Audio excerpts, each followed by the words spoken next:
Shamarreen tuni tigisti lammaa jedhamti biyya Kanadaa keessa jiraatti jechuudha. Biyya guddoo biyya gartee seera namni keessatti seerri namaa keessatti kabajamu san keessatti harka namaatiin ajjeefamte. Bifaan suukanneessaadhaan bifa nama gaddisiisuun guyyaa dheengaddaa harka namaatiin ajjeefamte jechuudha. Sababni isiin ajjeefamteen jaalalarraa hiika'ee jechuudha. Asiin kanaan wal qabatee shamarran kennaaf illee gorsaan qaba jechuudha. Tigisti lammaadha.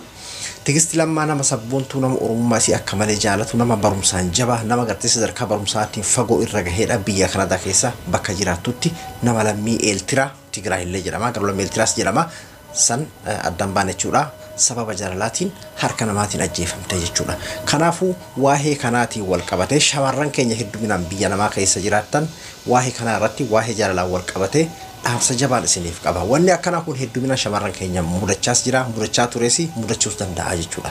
Kanaafuu haga dhumaatitti na hordofaan isin jedha. Ani Abduu Moobaayilaa birraa waraana jalqabaa fudhatan maatii keenya ta'a isin jecha. Maamiltoonni kiyya immoo irra deebiidhaan gara jaalala kiyyaa dhuftan isin jira. Waan baay'ee nama gaddisiisu, waan baay'ee tokko qalbii nama cabsu. Tigisti lammaa dhalattuu naannoo Walisooti.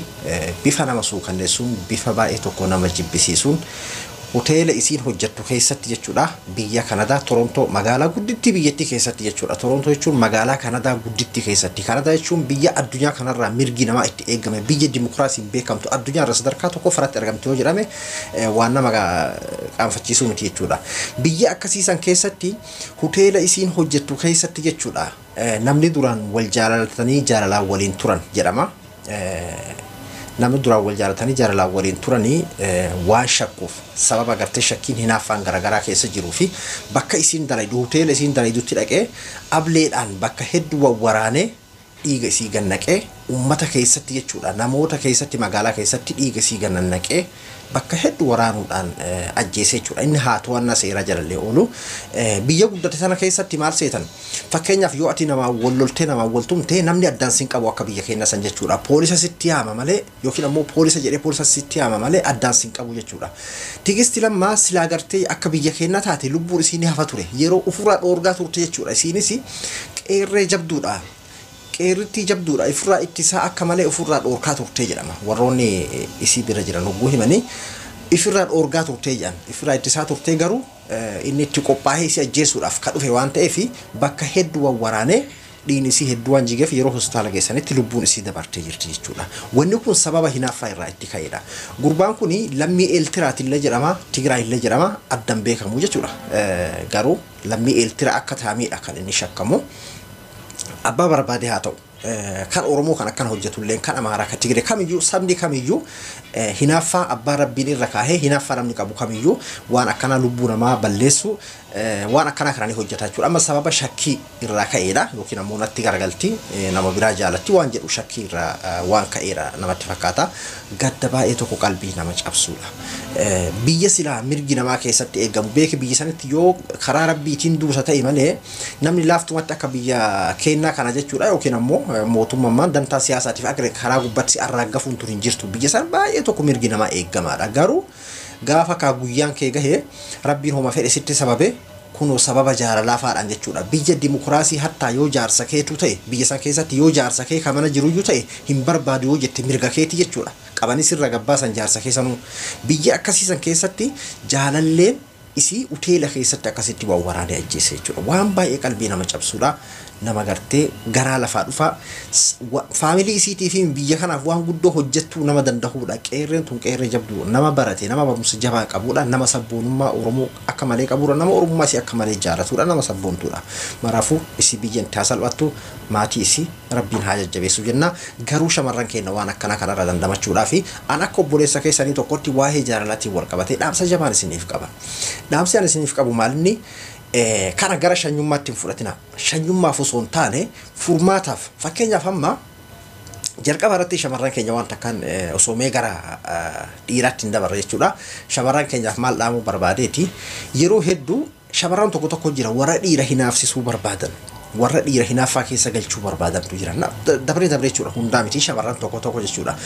Akka waan fakkeenyaaf waan saniin jaalallee mul'atu yookiin ati ganaa jaalattallee haa ta'u yookiin ammoo jaalattillee harkaa qabda haa ta'u akka waan qaalomina yookiin ammoo haga inni si jaalatu sallaaluu qaalomina ofii sallaaluudhaaf waan uumamaan jiru beeki wanni kun yeroo hedduu ni mul'ata uf qaalessuu san mul'isuudhaaf yeroo dhiiratti hinaaffaa keessa galchitantu mul'ata jechuudha shamarran gariin dhiira hinaaffaa keessa galchuu namni kun adda addaa jechuudha dhiirri kaan hinaafuma keessa siif galee akka ati yaaddisan siif ta'uu danda'a qaalomina keessan yookiin mul'isuu danda'a akka ati yaaddisan siif ta'uu danda'a yookiin ammoo jaalallee isa kaan ufitti jaalallee isa kaan ka jaalatte qaalessuudhaaf kabiraa kan jaalanne haala akkas akkasiisan faa wal dorgomsiisu waan akkasiisan faadhatu jira jechuudha waan akkasiisan keessa of irraa soof usatanii keessattuu warroonni biyya namaa keessa jirtan ka biyya jirtanillee gargaarsa faamilii qabdan faamilii bira jirtan waan ta'eef rakkoon qabu garuu warroonni biyya namaa jirtan jaalala qulqulluutti osoo fayyadamtanii baay'ee tokko bareedaadha kun sadarkaatti lubbuu namaa balleessu amma fakkeenyaaf anam isiin akkas taate jechuu kiyyaa miti beeki wantoota hinaaffaa fidan wantoota ammoo lubbuu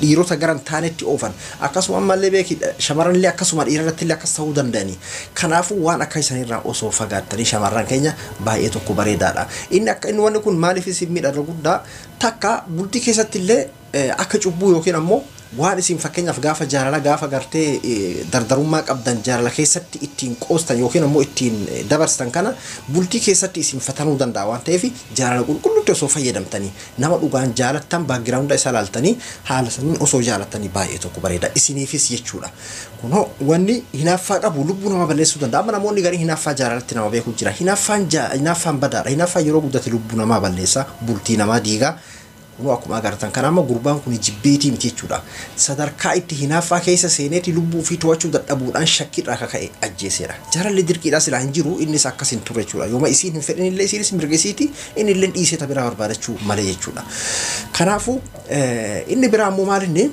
shamarran fakkeenyaaf osoo dandahame nama keessan osoo jaalattanii baay'ee tokko bareedaadha kana yeroo isin jedhu shanyummatti fudhatina maaliif jennaani akka mammaaksaatti bar waan tokkotu jira shamarran dur maal jedhan beeyte kayyoo du'e reeffa kiyya biyyatti nagalchutti bar shamarran biyya namaa jirtu duraan yeroo dubbatu shamarran oromoodha kayyoo du'e reeffa kiyya biyyatti nagalchu wanni sun beeki waan murteessaadha yeroon kana isin jedhu amma fakkeenyaaf gurbaan intala kana jaalate lammii eeltiraa yookiin tigiree jedhan amma ati tigiree tokko jaalate fakkeenyaaf amma shamarran keenya biyyoota arabaa garagaraa bakka adda addaa keessa jiran amma irraallee beekuu baadhu amma namoonni garii fakkeenyaaf baangaalii jaalatte maalii jaalatte waan akkas akkasii faa dubbatanii jechuudha jaalachuun hooma jiru hooma uumamaan jiru namni fakkeenyaaf yeroo jaalate jaalala shanyiin filatu gosan filatu jedhama dhugaadha haa ta'u garuu baagiraawundii isaa osoo laaltanii hooma fedhe yoo tahe namni shanyii keessi beeku kaati shanyii isaa beeytu wantoota hamaa shanyii isaa ka isa duubatti hafteef maqaa isaa ka isa duubatti hafisanii moo'atama waan ta'eef wantoota hamaa akkana kana hin hojjetu jechuudha garuu gaafa jaalala keessa jirtu mi'aayaa ta'uu danda'a yeroo rakkinni xiqqashoon akkanaatuun dhufte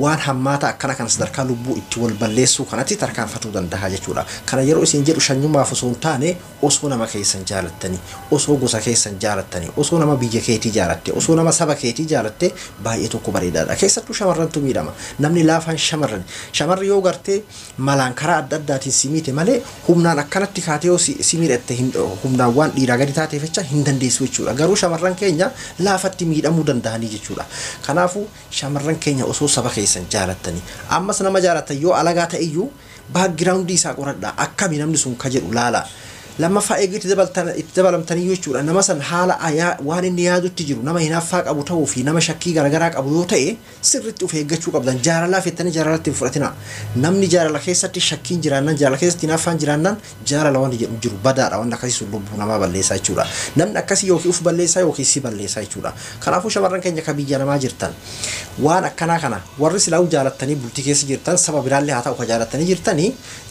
jirtan warra sanii ilaallatu jechuudha warra ganaa gartee jaalachuu barbaadan waan akka isanirraa of eeggadha jaalala qulqulluudhaan osoo deemtanii bareedaadha warri keessattuu biyya namaa jirtanidha kanan jechuutti jiru biyyoota arabaa biyyoota faranjii garagaraa keessa jirtan jaalala qulqulluu osoo jiraattanii irra wayyaadha namni kanadaa keessatti sababa jaalalaa jaartii yookiin ammoo jaalallee ofii ajjeesa jedhamee yaadu tokkolleen hin jiru jechuudha garuu sadarkaa kana nama geessaa jechuudha namni gariin ka of qabuu hin dandeenye jira kan jaalalarraa hafuu hin dandeenye kan gartee haga dhumaatitti jaalala keessatti kufuu jira kan uf wallaalutu jira uf wallaaluudha baramu kun lubbuu namaa balleessuun kun jechuudha kanaafuu intala akkana jirtu tana dhabuun keenya baay'ee tokko nu hir'isaa jechuudha lafaa dhuftuu nama barate nama akkanaa sabboonaa kana dhabuun keenya baay'ee tokko nama gaddisiisaa shamarran keenya ammoo hir'inoota akkanaa kanneen irraa of eeganii jaalala qulqulluudhaan osoo jaalala keessummeessanii baay'ee tokko bareedaadha ani obboleessa keessan Abdura kun dhaamsa obbolummaati hanga viidiyoo biraatti bareeddeetti nagayaan naa tura.